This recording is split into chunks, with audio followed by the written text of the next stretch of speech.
Hi, I'm Emily Best, founder and CEO of Seed&Spark, and this is your 30-minute introduction to the Distribution Playbook. The Distribution Playbook is an open source catalog of best practices and case studies for independently distributing films, shorts, and TV. And you may think, Emily, I don't need to know how to independently distribute because I'm going to get a distribution deal. And I would say, that's great, except that in all cases, distribution is never something you get. Distribution is something you do. And this 30-minute introduction is really just to prove that to you, so then you can go explore all the incredible resources and case studies below for putting together your own independent distribution plan. We have gathered the expertise of some incredible folks from the Film Collaborative, Picture Motion, Variance Films, Jax Media, Seed&Spark, Duplass Brothers Productions, all put their brains in together to provide what's already below. And the cool thing is, because this is open source, we will continue to add expertise and case studies on a quarterly basis going forward. So you will always have kind of the freshest set of tools and ideas to build from.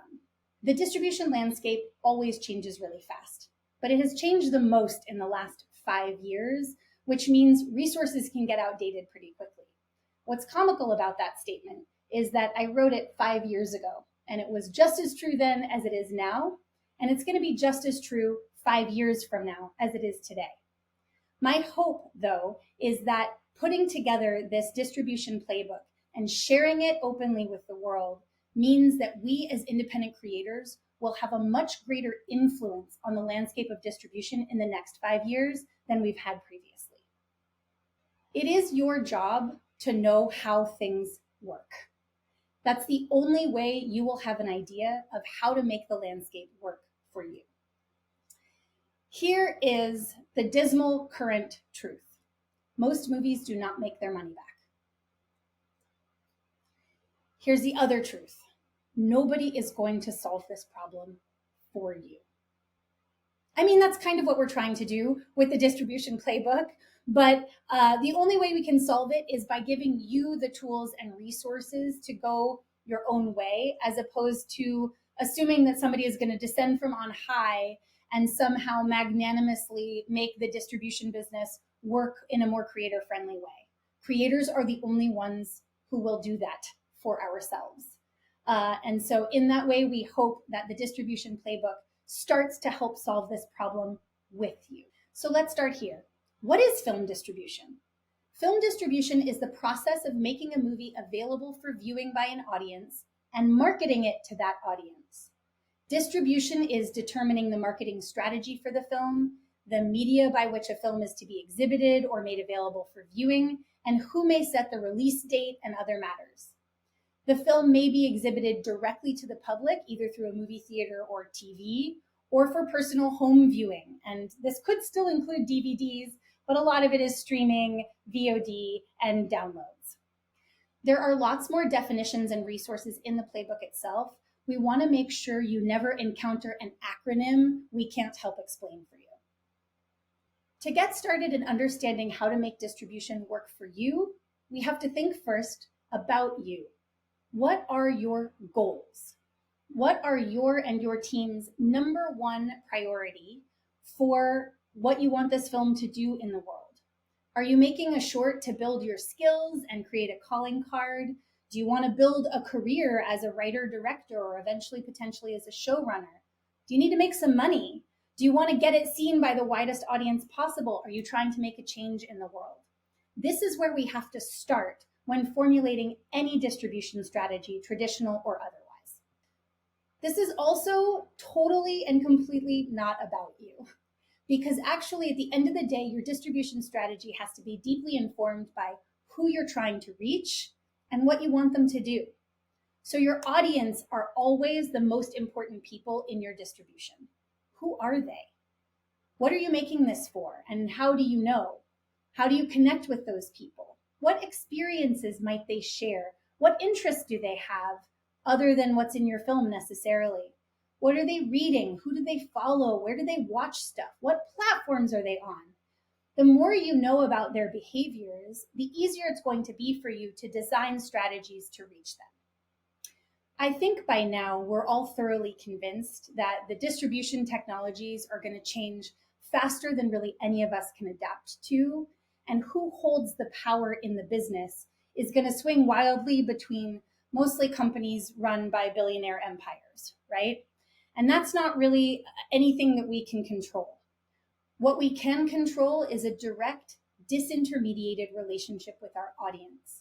That is, in fact, the only thing we can do to meaningfully future proof our careers. It doesn't matter how they change the technology. If you have the email lists, the direct contacts for your audience, you will be able to onboard them onto whatever platform you go to next. You will be able to take advantage of all of the new tools and resources. This is why knowing the importance of your audience data is paramount to building an independent, sustainable storytelling career. So how do you get audience data? Well, you can start at the very beginning. You can gather it at networking events, be really organized and put all those contacts into a spreadsheet. You can crowdfund your projects. I mean, I've bet the farm on it. And that's because it's one of the last platforms in all of technology that allows you a completely disintermediated relationship with your audience. You keep those email addresses. Those contacts are yours when you walk away. That's not true on Instagram or YouTube. Those platforms control your relationship with your audience, and you need to get them out of the way. You could provide exit surveys at film festivals. So if you have something that's currently screening at festivals, give people a QR code to sign up to find out what's coming from you next.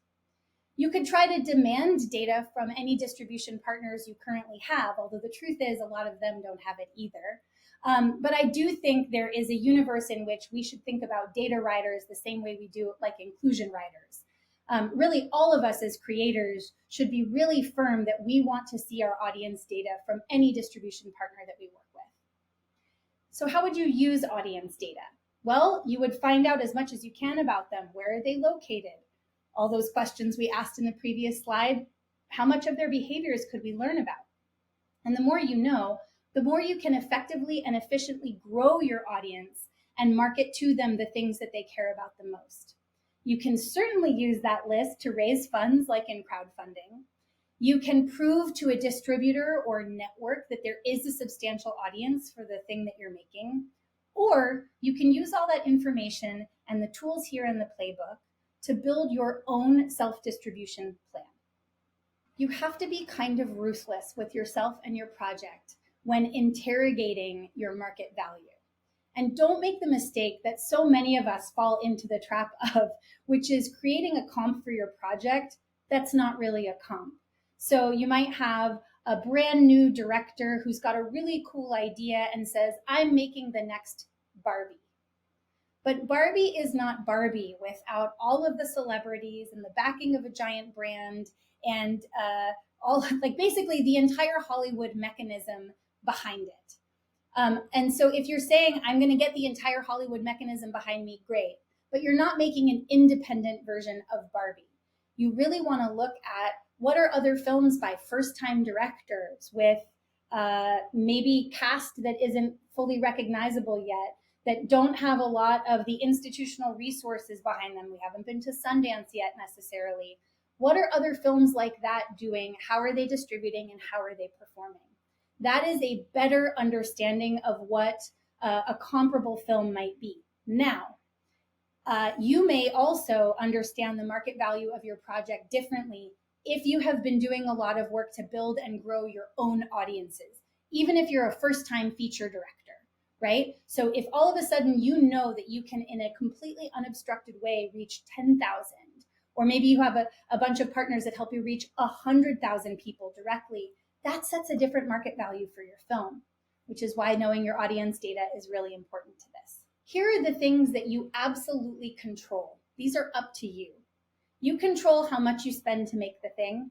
You control how you build relationships with festivals, brands, organizational partners, local businesses and local community. You control the effort that you put into building audiences. You can use crowdfunding, you can use social media, you can use those partnerships to try to build audiences. You can do things in real life that still exists. You also control creating the highest quality product you possibly can. That makes a big difference when it comes to word of mouth, right? And you control creating great materials. There's something that's not on this list that I just want to say. You also control who's around you. And I think you want to be always in a group of people whose taste you trust and admire implicitly, and people who will tell you the truth. Because getting that kind of feedback from a core trusted group is so important before going wide. So those are the things that you control. What do you have to be willing to do? You have to be willing to be the major force of marketing behind anything you make. You have to be willing to teach any partner how to market your film and speak to your audience. And you may have to be willing to walk away from a deal and self-distribute if you cannot find partners who value what you value vis-a-vis your impact and your audiences. I think there's a lot of you who this video might find who are making something that hasn't been made before, certainly not in the way that you're doing it. You might be speaking to a really underserved audience. You might be using the film convention in an entirely new way. You might be wanting to have impact around an issue that nobody else is really talking about, and that's why it's so important for you to make the film. If that's the case, if you are pioneering, then you certainly can't expect any partner or any existing distributor to know how to do what you're doing because it's never been done before. And that's why, as a pioneer, you have to be willing to blaze that trail so that the partners can learn how to reach the audiences in the way that you want to reach them. It's just really important to always have a gut for how to speak to your audiences and make sure that you don't bring in anybody along the way who's going to turn them off because they don't know what you know. Listen, I understand it's really daunting, the prospect of building and growing an audience. So who might help? Well, who's your audience already in conversation with? Are there brands or products or services that your audience might care about? Are there organizations that your audience might belong to? These are two places that are really easy to start thinking about. And each of them has their own kind of trade-offs when you think about a partnership. So organizations, nonprofits, especially foundations, you have to think about what you might be able to offer them. Do you have interesting content to help them with their own fundraising or impact goals? Can you offer their members something exciting that helps them not only entice their existing members, but bring in new ones? Might you help them forward a policy change that they're interested in? Or might both of you working together simply help everyone reach a wider audience? And it's similar with brands, but as you can imagine, it's a little bit more transactional. So brands are going to be interested in good PR, in social media reach and cool social media content they can post to their audience, sales leads and event opportunities, those sorts of things. So really start to imagine that your project is not just somebody sitting in a theater interacting, but that your project is the beginning of a conversation, and there might be lots of interesting ways to pull in partners. And I'm just going to add an addendum here that another group that might help you build audience is your own filmmaking community. I know a lot of us have writers groups to keep us accountable to what sometimes feels like the most excruciating part of our business. But I would say then, besides the writing, the audience building might be the second most excruciating part of our business, and the one that a lot of us feel kind of at sea about. Imagine you had an audience building accountability group the same way you do a writers group, and that once a month you met to report on what you did, how it went, share tools and resources, introduce each other to partner organizations, and build collaborative practices in audience building that enriches everyone involved. Just an idea. Here's the thing. Absolutely all distribution, whether you go to a major festival and get one of those big splashy headline deals, or whether you're doing it yourself, all distribution is active distribution. So I want to put to bed the idea that there's distribution and then there's self-distribution. After today, no more. We are all engaged in the process of active distribution from the moment we think we're going to make a movie or a show. So the last segment of this introductory video is to simply explain what active distribution looks like when you are working with a traditional distributor. because I think you don't believe me yet. I think you think that there's the distribution that you get, and then there's the distribution that you have to do, and somehow one is wildly less difficult than the other. And if you are fully convinced, go ahead and start exploring the resources from here. If you're not yet convinced, then let me talk you through what active distribution looks like with a traditional distributor, and maybe then you'll believe me. So first, I want to just give you a second to look at this general timeline of traditional distribution as we understand it, specifically for independent film. And it starts with, you've made a film, which we already know has 150 steps before this timeline even begins. You get into a festival, you secure a sales agent, you premiere, you get interest from distributors, you accept a deal, you wait for the lawyers to do the lawyer things, then you have to deliver your materials. The distributor is going to determine the release date, they're going to market the film, and then they're going to release the film. And then after this, you will still be expected to show up and promote your film. So there's probably another 20 steps after this that we're not even going to go into today. So number one, you've made a great film. Congratulations, you've been selected to screen at a big festival or many festivals. And that in and of itself puts you in a very, very tiny category of films that get made. Do you know what a sales agent is? It's okay if you don't. A sales agent is hired by a producer to find a distributor. So the sales agent is sort of a middle person between you and all of the buyers, and their job is to have relationships with those buyers and to understand how to successfully market and sell films to those buyers. Based on your market assessment, you should go and find out who has sold films similar to yours, where did they sell them, what kind of deals did they negotiate, and based on that, do you think that was a good outcome for those films? And that can help you evaluate if that's the right sales agent for you. All right, so you secure an excellent sales agent by any measure. Your film premieres at a festival, it's getting rave reviews, and now the interest from distributors is starting to trickle in. So really quickly, what rights are available? It's sort of funny that we still have windows in here only because I believe windows are coming back and we should care about them. But this is a non-exhaustive list of all of the rights that might be available to sell to your film. Theatrical, digital, TV broadcast, home video.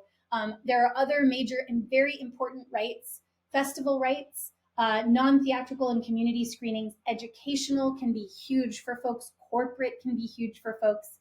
And then there's all sorts of ancillary rights that kind of nobody thinks about. Cruise ships, airlines, hotels, soundtrack rights, subsequent productions and adaptations like for TV. And I know some of you short and feature filmmakers may be thinking about that explicitly. So you've got to be really careful to be thinking about that as you head into any relationship with a traditional distributor. So what are they actually going to do? They're going to determine what they think the market value of your film is and who the audience is. Based on that, they're going to figure out a timing of the release window and a marketing strategy. They're going to market and release your film, hopefully to incredible success. They will assume the residuals payments to any guilds or unions. And a lot of what we need to understand these days is a lot of the distribution deals are made with what's called all rights buyers. So all rights buyers are going to buy all the windows and rights available, maybe with some carve outs, because whereas we used to have theatrical distributors and then broadcast TV like HBO, and then you had your DVD folks, and then you had educational platforms, and all of these were sold in different windows. A lot of traditional distribution now buys all these rights in one package, which of course means you're often getting less for this total package than it used to be when they were all sold piecemeal. But increasingly, all rights buyers are doing shorter licensing deals and or letting you carve out some rights so you still maintain, for example, the rights to educational distribution. So, okay, you've decided traditional distribution is the way to go. How do you attract a distributor? Well, the first best maybe is a sales agent, right? Somebody who has all the relationships. Their job is to understand what distributors are looking for and how to package them. So certainly a sales agent is a great way to attract a distributor. The second is to use your network. So if you have friends who have sold their films, I would be talking to all of them about who they worked with, what it was like, how did it go, Would you make introductions, right? Using our networks is a really vital way. I mean, like all of us, we're inundated with inbound all the time across all devices. And so a trusted recommendation from a friend is very helpful in bringing things to the top of the pile. Having really strong assets is another really good way to attract a distributor. Making sure that everything looks really beautiful, high production value and quality. Like I said, one of the things you control is putting out the best product possible.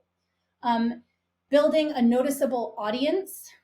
These days, this is actually probably number one on the list, is that if you have already built a noticeable audience for your project or for yourself, the distributors are very interested in that because it makes their job a heck of a lot easier. You can also build your own lists. Those are festivals that you've been to, theaters that you have a relationship with, organizational partners, press, or your own personal emailing list. All of these are incredibly valuable to distributors. In fact, one traditional distributor who we talked to said that some filmmakers came to a meeting with him with an Excel spreadsheet, and each tab had a different segment of the network that they had built, a 10,000 person audience list, and press folks that they had contacts with, and festivals that they had relationships with, and organizational partners and media outlets that they were really comfortable getting in touch with. And this distributor bought that film in the room. And what he said to us was, they did half my job for me, right? Which means if you walk in with that list, you are already increasing the value of the project before he's even watched the film. So before you even make anything, if you amass this kind of network list, you are increasing the market value of your project. So similar to the sales agent, how do we know if a distributor is a right fit? Well, what have they released in the past? Have you talked to anybody they've worked with? And how did they say that went? What are your priorities and deal breakers? And where do they stand on those? So for example, you might say, this is the title of the film, it cannot be changed. And the distributor might say, well, we'll only take it if we can change the title of the film. Then you have to understand if you're willing to make that trade-off. And also take a look at how many films they release and at what scale. Typically speaking, anybody who's releasing more than 12 films a year is more of an aggregator than a distributor. And it will be very hard unless they have really a lot of resources to pay a lot of special attention to a single release if they're doing multiple releases every month. Okay, so what happens if you're offered a deal? Typically, a deal consists primarily of a minimum guarantee. It is the amount of money they're going to pay you up front that it gives them the rights to sell or distribute your film. And the minimum guarantee is something that the distributor will recoup out of the proceeds made from distributing the film. And these days, if you are being offered a minimum guarantee, you really have to consider what happens if this is the only money your film receives. And partly that's because distribution is so fragmented, and oftentimes distributors are not really prepared to go the distance for a lot of these films that have more niche audiences that require more targeted marketing. So you really need to understand that they may not actually recoup more than the minimum guarantee. And if they do, there may be fees built in that make it harder for you to see any of the proceeds. And if that's the case, what does it mean if this is the only money that's being offered to you? Is it worth assigning the rights if this is the only money that you will get? You also need to know what happens to your minimum guarantee. So how much does the sales agent get if you've worked with a sales agent? Did you negotiate a cap? You should. Sometimes you have negotiated agreements with your cast and crew that include deferrals. You want to make sure you calculate that. You may have deals with investors, like first money in, last money in, first money out. Investors typically recoup their investment plus 20%. And there may be other deferrals. And then the rest of the money after that goes to the producer pool. So that's what makes up your waterfall. The waterfall would typically look something like this. The waterfall is simply the order in which the money is paid back. The distributor recoups first, then the sales agent, then your investors, and then the rest of you. So, you know how they say the devil is in the details? There's maybe no place that is truer than in distribution contracts, especially as it relates to recoupment. So, we'll give you a chance to read through this later on, but effectively, you need to understand what are all the ways in which the distribution revenue that comes in is recouped and also counted against for distribution expenses before any of that money makes it back to the producer's pool. And once you get to the producer's pool, there's usually a whole lot of participants in that producer's pool. Once again, we'll give you some time to look over this in the resources. But the producer's pool is 50% of the money left over once you've paid back all of the P&A costs, the distributor fees, the sales agent costs, and the sales agent fees. And then your equity investors, depending on those deals, may not get paid 50%, they may get paid more as the money comes in. But maybe you like all these details, and so you've got a deal. And now it's just time to wait for the lawyers to do the lawyer things. And while the lawyers are doing the lawyer things, you are doing the deliverables. And this maybe is where I finally convince even the toughest sticklers that all distribution is active distribution, because it is no small feat to ensure you are able to deliver everything that a distributor wants for successful distribution. Not the least of which, of course, is your very clean chain of title. And I will make sure to put a link to a chain of title explanation and video in the playbook so you can go learn more about that. So you're working on the deliverables, you've gotten everything to the distributor, and the distributor sets your release date, they market the film, and then they release your film. If you've made it this far and you're still not really sure that you're going to need to learn about independent distribution and active distribution and tips and tools for building your own audience, I just want to give you these sobering statistics from 2019 that are even more sobering today. $2.29 billion worth of financial investment poured into the films that applied to Sundance, and only 3% of them were accepted. Out of that 3%, only a portion of those received traditional distribution deals. And out of those, only a small fraction received deals that are financial fairy tales, which is like covering the budget and then some, and everybody makes money and feels really excited. And even then, sometimes we have situations like a film like Patty Cakes. So Patty Cakes premiered at Sundance, received offers from Focus, from Neon, The Orchard, and Annapurna, but it was Fox Searchlight who won the bidding war and acquired the film for $9.5 million. The budget for that film was $700,000. And then they marketed and released the film. And at last tally, it did about 1.5 million at the box office. So maybe everybody was happy just walking away with a minimum guarantee that was more than covered everybody's effort on the film. But I don't know, was Fox Searchlight the best distributor for this film? Did it do everything it could have done? What is our metric for success? What is your goal?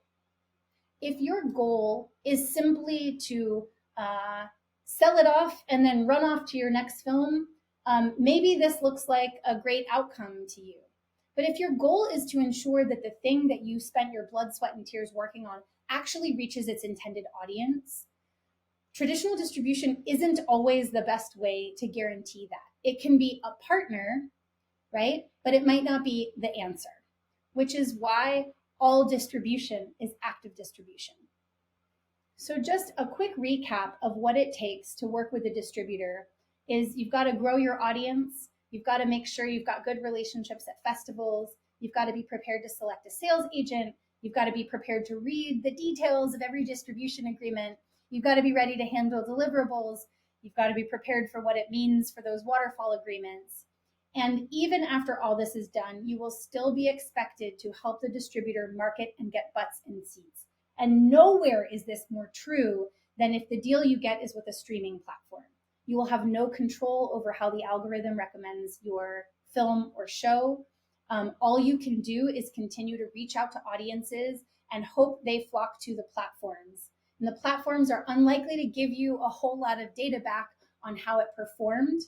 And so you also have to be ready to give away knowing the performance of a film, because the performance of one film can really help you in getting the next film made and seen. So the reason that we put this all in the intro is just to give you a sense of what we're up against as a community of storytellers who are really just trying to make a living telling stories that matter in the world, right? And the purpose of the Distribution Playbook is to give you the tools to make the decisions that are right for you and your project, but also to help you understand that, like, it's up to us. It's up to us as individual creators. It's up to us as a filmmaking community. And it's up to us as the independent filmmaking community to really support each other and share best practices and tools and resources. The only way we are going to build a truly independent and sustainable business where it's no longer true that most movies that get made and try distribution simply don't make their money back. The only way is really through a process of community care, mutual aid, and cultivating the kind of culture of plenty that this open source playbook is simply one example of. An open, honest sharing of tools and resources of things that work, if you are willing to do the work. So welcome and good luck, and we can't wait to see your movie or show or short. Actually, any format is great. We just can't wait to see it.